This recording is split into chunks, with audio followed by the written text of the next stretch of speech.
One day in college, I was walking to class with a friend of mine. As we walked through campus, an elderly gentleman approached and he said, "Hey Zach, how's it going?" I was like, "Oh, hey Chris, how are you?" My friend looked at me and said, "Who's that?" It's like, "Oh, that's Chris Denninger, the director of campus safety." My friend looked at me and was like, "Why are you on a first-name basis with the director of campus safety?" Well, it turned out I worked tech support in college, so I'd fixed his computer probably about 1,000 times. That guy owed me quite a large number of favors. But the thing is, Chris was not an abnormality. I was on a first-name basis with most of the administration at my school, and honestly, most of the students as well. And the thing is, when I moved to Seattle, I was able to replicate that, and I became very, very well known very, very quickly in a lot of different circles here as well. But here's the thing. I'm actually kind of shy. I'm an extrovert, but not a very good one. I was never a natural networker or social person, unlike my mom, who could strike up a conversation with a brick wall.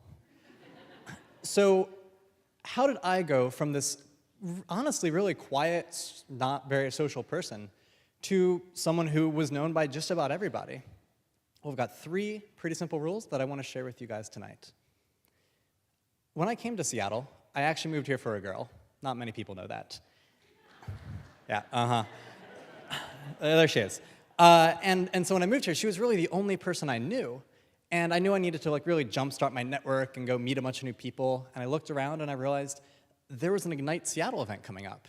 And I knew that the audience at Ignite is full of the smartest, most amazing, most fascinating people in the whole city, right? So I knew that'd be a great place to go, but I still had a problem. How would I know who to talk to? Look around, there's so many people here. How would I know who's interesting and relevant for me to talk to? Well, I figured the organizers would know. So I showed up and was like, "You guys need any help?" And Brady was like, "I don't know, can you work a projector?" I was like, "I can figure it out, I'm a smart kid." And then at that single event, I ended up meeting someone who got me my first job in Seattle. I ended up meeting my entire friend group in Seattle for 3 years. And I was eventually invited to join the inner cabal of Seattle and help organize the event of Ignite Seattle. So that's rule number 1. That's rule number 1. Show up just because. You never know what's going to happen. A little while later, I was reading a lot of a website called Hacker News. It's kind of like a Dig or a Reddit, but for tech and entrepreneurship types. And I read a lot of the website, and I noticed that other cities had Hacker News meetups, but Seattle didn't. And I thought, well, that's dumb. So I posted a thread, and I was like, "Hey, show up at this time, this place, and we'll see what happens." And a couple days later, 85 people showed up to the 2nd floor of Cafe Vita. We had founders and CEOs, we had developers, we had researchers working on subaquatic autonomous vehicles. It was an awesome crowd. And after that, I had 23 more events that I ran. And at every event, I met the most amazing companies, and I talked to the most interesting speakers, and I got to stand up and introduce myself in front of 150 people every month. And so that's rule number 2. Have people come to you. If you make something interesting and something that's cool, people will come to that thing, and then you're there and associated with it, and then you're pretty cool by comparison. Not by comparison, by transitive property.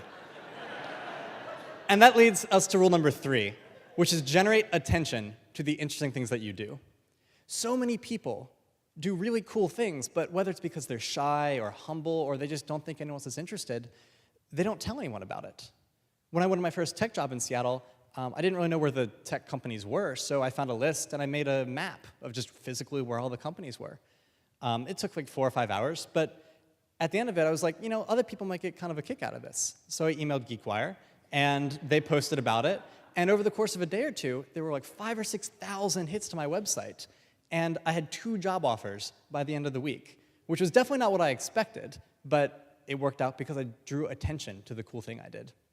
So to recap, we've got 3 rules. Rule number 1 is show up. You never know what'll happen. Rule number 2 is have people come to you. And rule number 3 is generate attention to the interesting things you do. My name is Zachary Cohn, and when I leave here, I want to leave you with one more rule, which is always make an exit.